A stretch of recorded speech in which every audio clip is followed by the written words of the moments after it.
Welcome to the spoiler zone, where we break down movies with sharp analysis, intriguing behind-the-scenes details, and a deep appreciation for great filmmaking.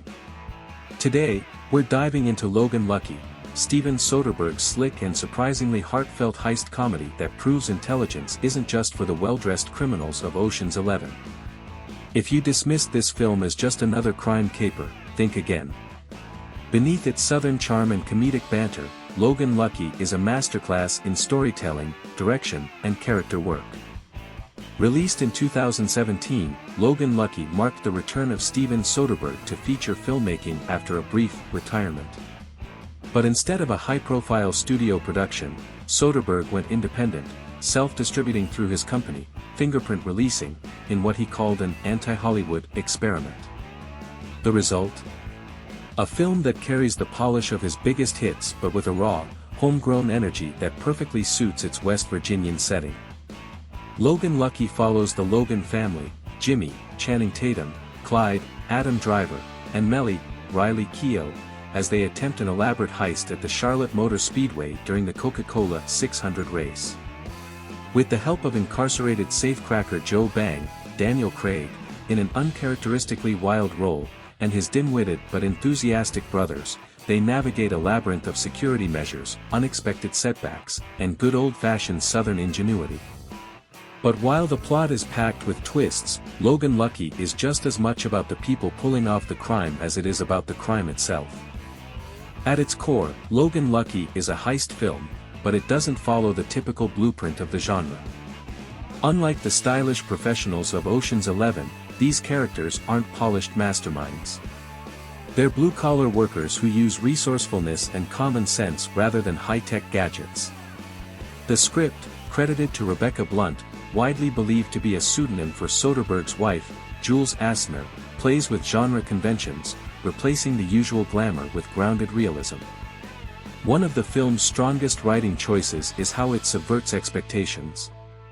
The Logan brothers might seem like bumbling criminals, but their plan is carefully thought out. Jimmy, for all his misfortunes, proves to be a strategic thinker. Clyde, despite losing an arm in Iraq, is fearless and adaptable. And Joe Bang, the supposed wild card, is actually an explosives expert who works with meticulous precision. The humor isn't forced, it arises naturally from the characters' interactions, making the film feel authentic rather than overly scripted. The cast is nothing short of phenomenal. Channing Tatum delivers a career-best performance as Jimmy, blending rugged charm with deep emotional layers. Adam Driver's Clyde is both deadpan hilarious and quietly tragic. But it's Daniel Craig who truly steals the show as Joe Bang. In a complete departure from his James Bond persona, Craig is nearly unrecognizable, sporting a bleach blonde buzz cut, a thick southern drawl, and an unhinged but brilliant energy. It's one of those performances that remind you how versatile an actor can be when given the right material. Riley Keough as Mellie brings a much-needed sharpness to the Logan family dynamic, proving she's just as essential to the heist as her brothers. Meanwhile, Hilary Swank's late film appearance as an FBI agent investigating the robbery is a reminder that the story doesn't end with the heist itself. Soderbergh's cinematography is, as always, deliberate and effective. Serving as his own director of photography under the alias Peter Andrews, he avoids flashy techniques in favor of a naturalistic, almost documentary-style approach. He lets scenes breathe, allowing the humor and tension to emerge organically rather than forcing them with quick cuts or exaggerated angles. The pacing is methodical, never rushing through character moments. The heist sequence itself is masterfully crafted, balancing complexity with clarity. Unlike typical Hollywood blockbusters that rely on heavy exposition, Soderbergh trusts his audience to keep up with the mechanics of the plan without spoon-feeding every detail. Music plays a crucial role in setting the tone. The soundtrack is filled with classic rock and country tunes that fit seamlessly into the film's southern atmosphere.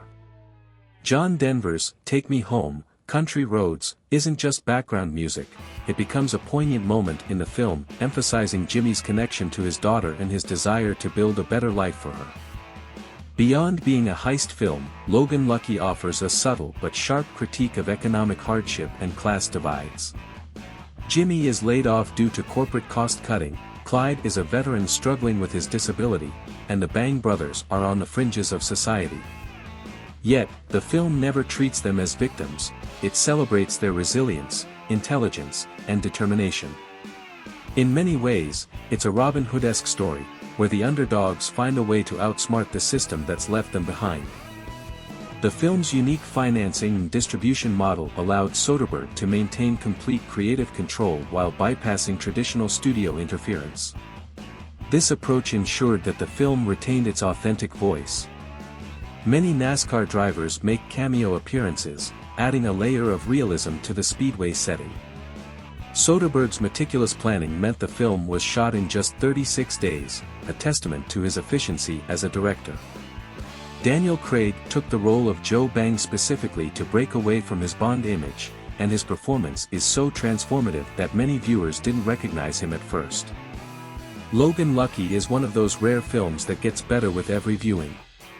It's smart without being pretentious, funny without being forced, and stylish without being showy. It proves that a great heist movie doesn't need high-tech gadgets or billion-dollar targets, just clever writing, strong performances, and a director who knows exactly how to tell a story. If you haven't seen Logan Lucky yet, it's time to fix that. And if you have, give it another watch, you'll likely catch something new each time. That's the mark of a truly great film. That's it for this episode of The Spoiler Zone. If you enjoyed this breakdown, don't forget to like, subscribe, and hit the notification bell for more deep dives into some of the best films out there. Until next time, happy watching.